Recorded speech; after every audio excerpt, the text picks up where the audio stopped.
1, 2. Hello, everyone. I hope you guys had a good lunch, and I would like to start by saying, Ohayou gozaimasu. Wow, that's amazing. All right, so let me start my slide here. All right. Okay, so today we're going to talk about a journey of a complex gem upgrade. But first, I would like to thank you for being here and having me in this amazing city of Sendai. It's actually my second time in Japan, and the first time I was there was for the Ruby World Conference in the city of Matsue. So I'm just going to put this straight. I love Japan. It's an amazing country, so I'm very honored to be here. Sadly for me, last time I was in the city of Matsue for the Ruby World Conference, I didn't have the chance to take a train. I decided to take the bus from Osaka. But this year, for RubyKaigi, I decided to take the train from Tokyo. And one thing I was amazed with in your train, and I know you have like very fast, fancy, and super speed Shinkansen, but one thing I was really amazed with in the Shinkansen was rotating seats. So this might sound weird for you, but to me, as a foreigner, that's like amazing. I don't know how I've never seen it before. Like, I was kind of excited about Elon Musk Hyperloop, you know, that train that goes into a tube, but I don't care anymore. All I want in my train is rotating seats.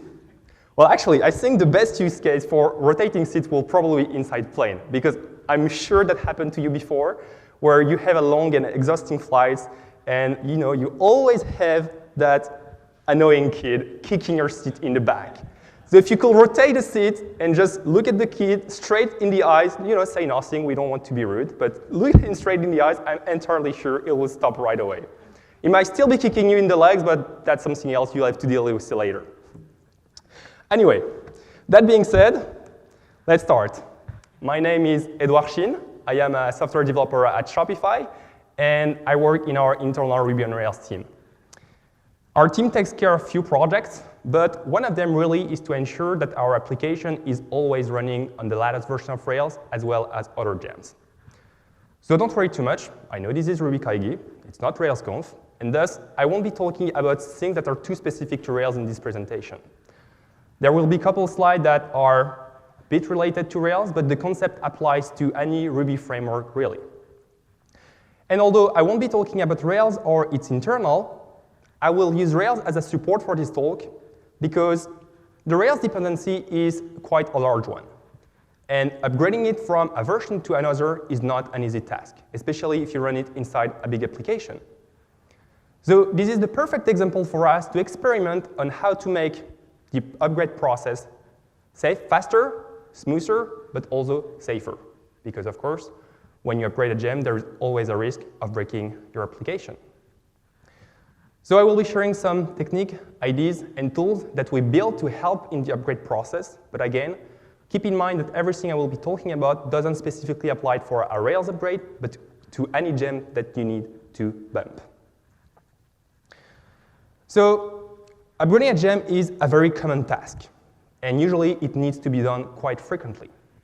Luckily for us, most of the time, upgrading a gem is not a big problem.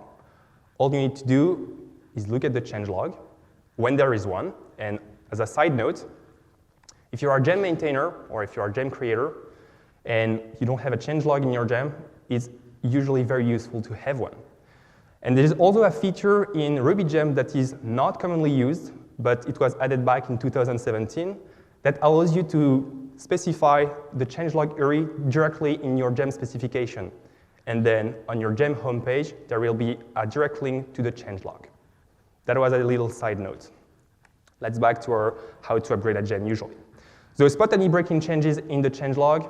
If you cannot find any, that's great. And there is a couple you can fix like small issues. Then you can run the bundle update command. And lastly, you can run your test on CI, wait for it to be green, and deploy. Most of this process can actually be automated, and there is now a few tools and services. Some are paid, some are free, but just to give you an example, Dependabot is one of them. It will open a pull request for you, and you will have to manually review and merge. Cool. But the real problem and challenges will come when you have an application that makes extensive use of a dependency, or is actually even built around a dependency, like any Rails application, for example. And that dependency has a lot of breaking changes in the new version. Your app might literally fall apart and thousands of your tests will start failing. So when this happens, you cannot really fix everything inside a single pull request and hope for the best.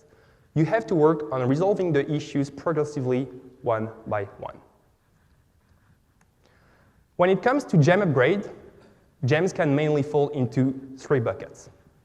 The first bucket will be gems that are relatively easy to upgrade, but are solely used in test or development environment. When you work on upgrading one of these gems and it breaks something, it's very annoying for developers because it will stop productivity and maybe cause some frustration. But most of the time, if not all the time, you can just revert the commit that upgraded the gem and everything will be back to normal. So if something breaks, not a big deal. The second bucket will be gems that are tough to upgrade. They require a lot of effort and time because they touches your entire application. The Rails gem is a good example. When you work on upgrading one of these gems and it breaks something in production, that's usually not good for you because it will impact your customer. Of course, you can revert the commit that upgraded the gem, but sometimes that won't be even enough because there might be remaining side effects. And lastly, the last bucket will be gems that are, again, relatively easy to upgrade, but those are critical for your infrastructure or business logic, and you don't want them to break at all. To give you a concrete example of one of these gems, inside our core application, we use a gem called Rescue Scheduler, and that gem is used to schedule background jobs. Recently, we had to upgrade it, but we could not afford a gem to break anything because we use background job for a lot of important stuff in our app, such as sending webhooks to third-party application or even processing payment. So we had to make entirely sure upgrading that gem will not cause an outage on our platform. Let me give you some context on our monolith and why we had to come up with a full process basically just to upgrade a gem. Shopify is a cloud-based commerce platform. It has been running in production since 2006, and we power more than 600,000 merchants. Our application was built with Ruby since the beginning, and it was actually never rewritten entirely. We keep improving the code base over the year, as well as keeping any dependencies that we have up to date. We have quite a few, around 250 direct dependencies, and more than 400 if you count the indirect ones. This is a screenshot I took from our GitHub repository to give you an overall idea of its size. And as you can see, we have around 300,000 commits and more than 1,000 contributors. So on top of, I think, being one of the biggest Ruby applications currently running in production, we also have a lot of people working on it. And this adds another layer of complexity when we need to upgrade a gem, because the train is always moving and we cannot stop it. So while a small team is taking care of fixing all the issues that happen when upgrading a gem, hundreds of other developers are very frequently pushing code that is incompatible with the next version of the gem we're planning to upgrade to.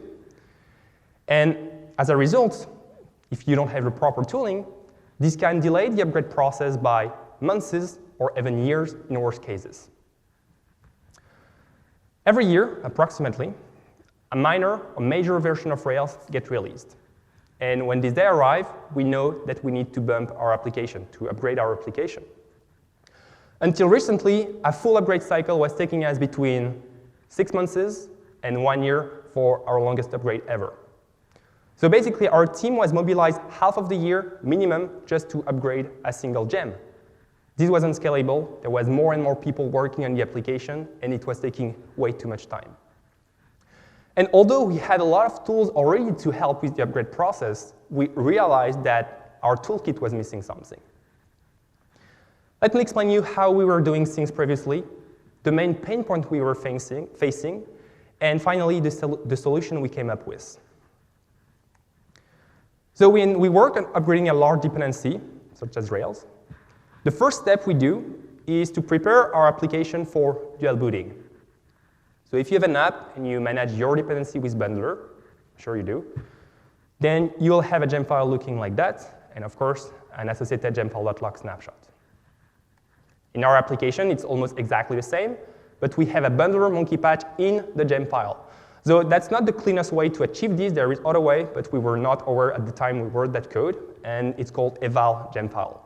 I won't explain it, but if you're interested, you can look it up online.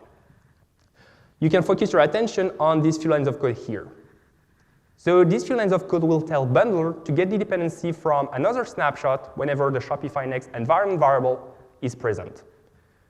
So in the case of a regular application, when you run bundle install, bundler will resolve the dependency from the regular gemfile.log snapshot. Whereas in our case, if we had the Shopify Next environment variable, bundler is going to grab the dependency from what we have called the gemfile next.log. To summarize things up, we have two snapshots, and we control which one get picked up by adding or removing an environment variable. That way, we can run our application very quickly and easily on two versions of Rails, or any gems.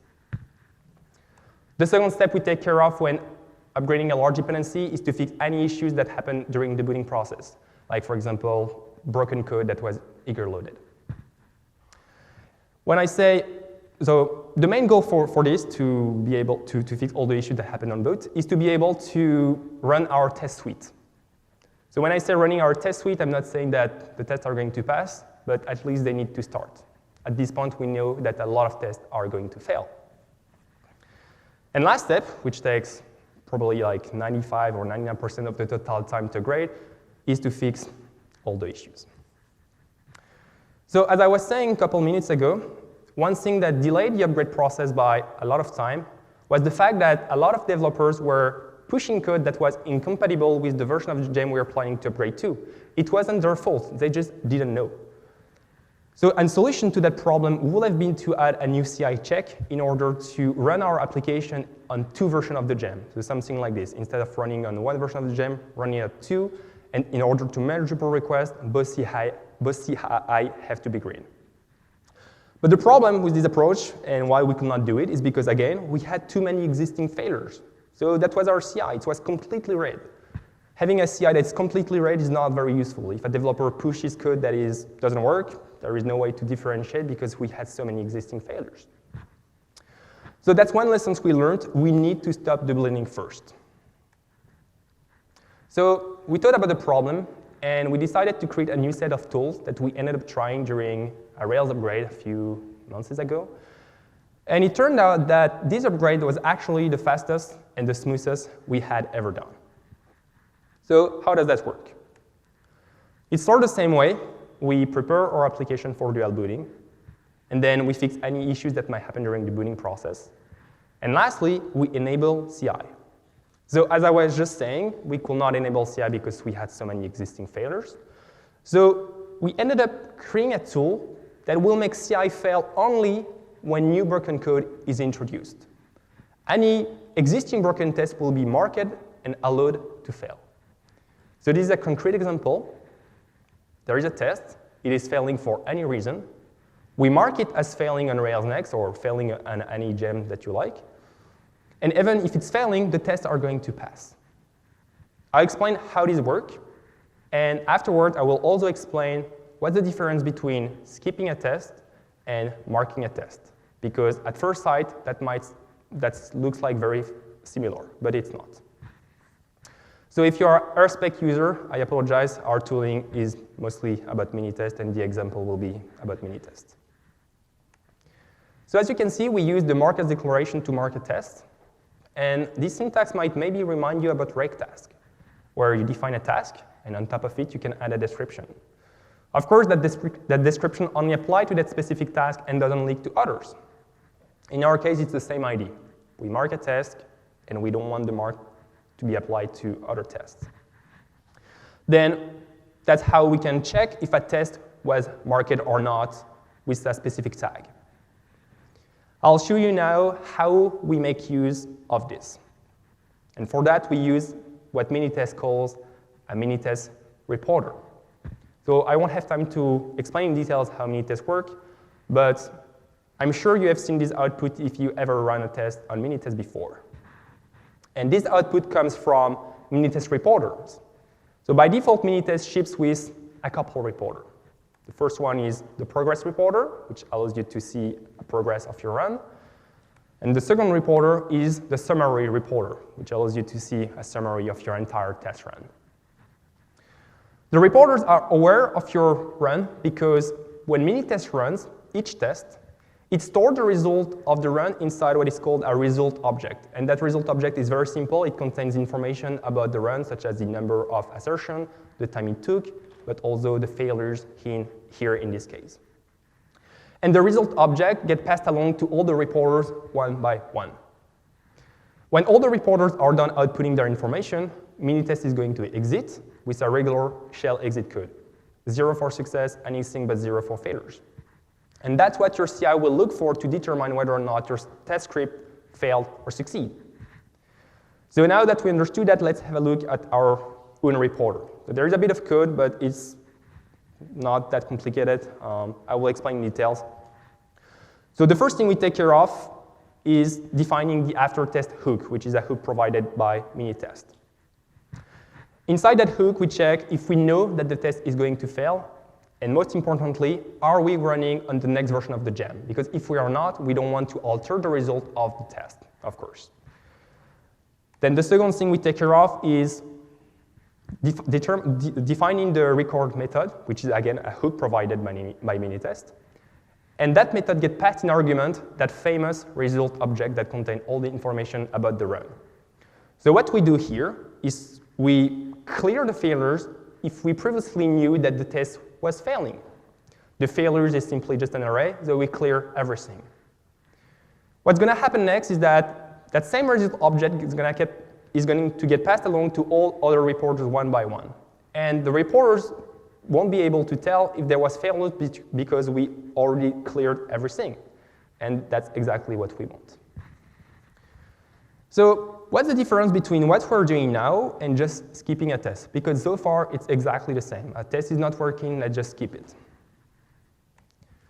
Most of the time, when someone works on fixing a test, he's going to modify code somewhere inside your code base. Might be anywhere, controller, views, models, anywhere. And almost all of the time, the fix is going to do will not only fix the test he was intending to fix, but a lot of others.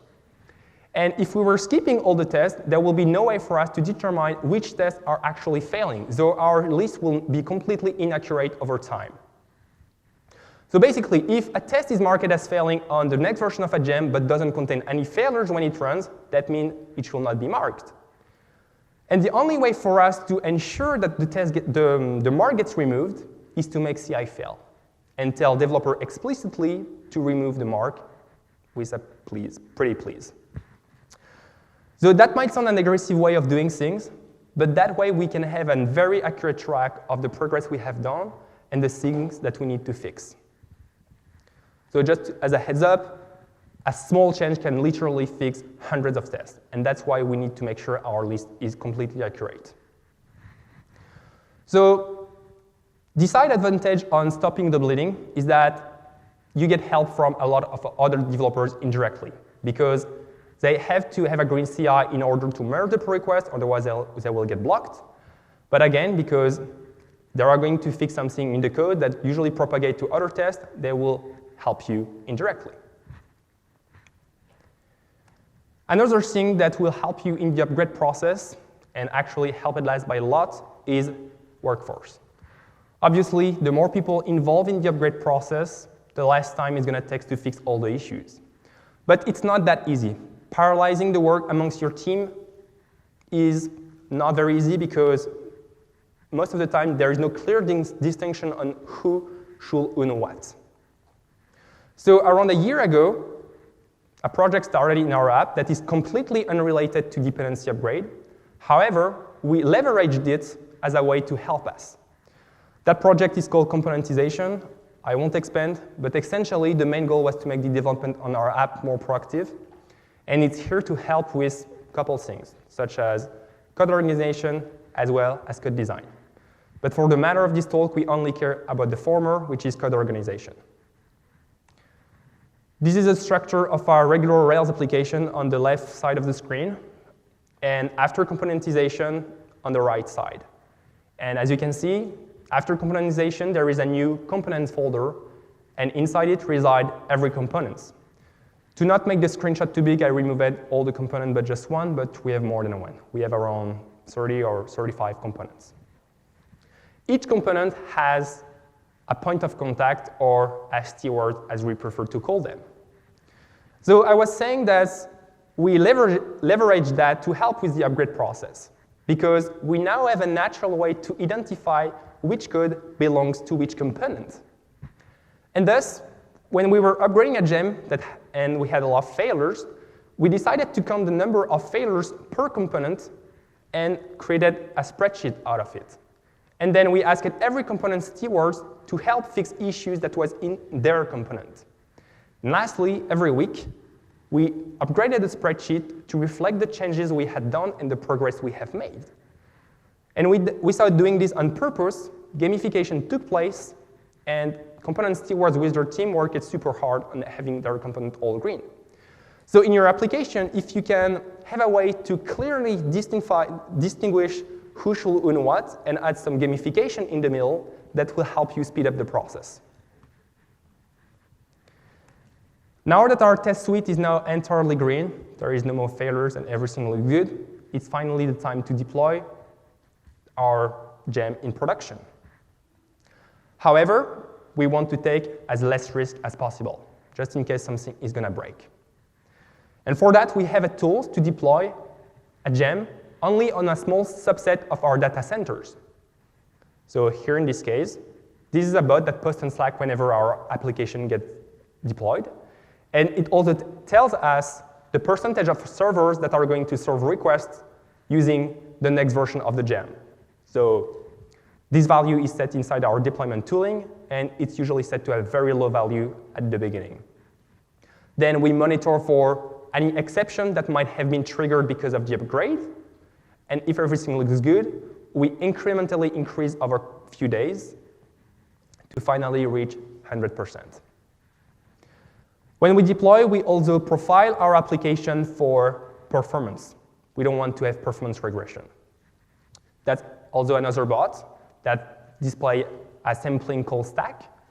And we compare the call stack from servers that are serving requests on the previous version of the gem and servers that are running on the next version of the gem. We compare both call stacks to ensure that there is no method call that takes too much CPU resources. Once everything looks good and we are finally 100% serving requests on the next version of the gem, we can remove the bundler monkey patch I was mentioning in the beginning. And finally, we can collect the jobs done because we officially upgraded our gem. There is a last thing that I did not mention, and we put a lot of work into it.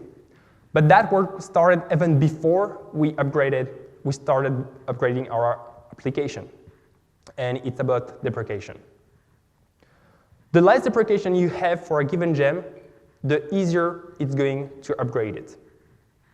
The problem with deprecation is that most of the time, you cannot keep track of them. And most of the libraries doesn't provide a way to hook into deprecations and just use kernel.warn to output the message in the console. So this approach has a caveat, because here, I'm sure you cannot tell how many deprecation there is, and so do I.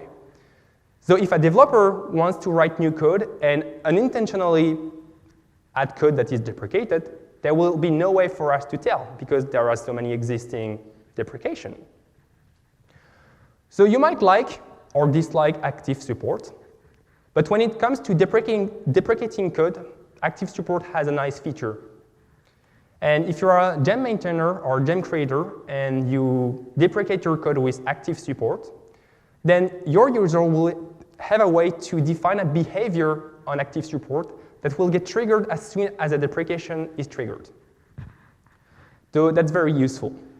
Of course, I'm not saying that if you're a gem maintainer or gem creator, you have to add the active support dependency in your gem just to deprecate something. But at least having a way to hook into deprecation is super useful. To mitigate the problem on our application, we decided something, and it's quite simple. Introducing new deprecation in the code base is not allowed. CI will fail otherwise. To help with that, to help with our application as well as other applications, we decided to create a gem called the Deprecation Toolkit. That gem works by recording all the current deprecation that you have in your system and record them inside YAML files. This consists of your whitelist, basically. The next time tests are going to get run, the deprecation that were recorded will get compared to the ones that are actually triggered. And if there is a mismatch, that means new deprecation were introduced or removed. But either way, we will make CI fail by either telling the user to not add deprecation or to remove the deprecation he just removed it, and thanks him on the way. So this deprecation toolkit uses active support very extensively. But for libraries that use kernel.warn to output a message, there is no way for us to hook into it.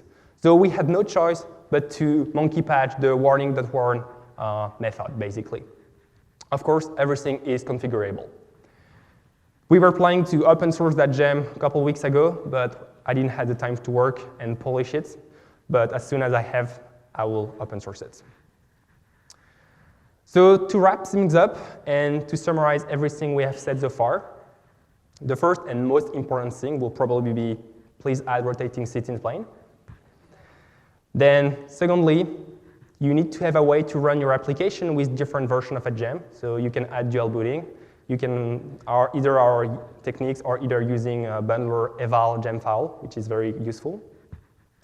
And then, very importantly, you need to stop the bleeding. That's a very important step, because not only it will slow down the upgrade process, but people that are actually working on the upgrade will get frustrated because they will fix a lot of things, but a lot of other stuff will be added on top and it feels like you're not doing progress at all. So it's very important that you stop the bleeding. Fourth and fifth, you need to have a clear distinction on who should own what and try to parallelize the work amongst your team. Add some gamification, it's always a good idea. Then, if you don't have deployment tooling, you might add one because you don't want to have a complete outage on the platform when you upgrade a gem. You want to take as less risk as possible. And then lastly, which might be maybe the first item in the list, is to keep track and fix deprecation as soon as you can. I wish you an happy upgrade of your application, and thank you very much for attending this presentation.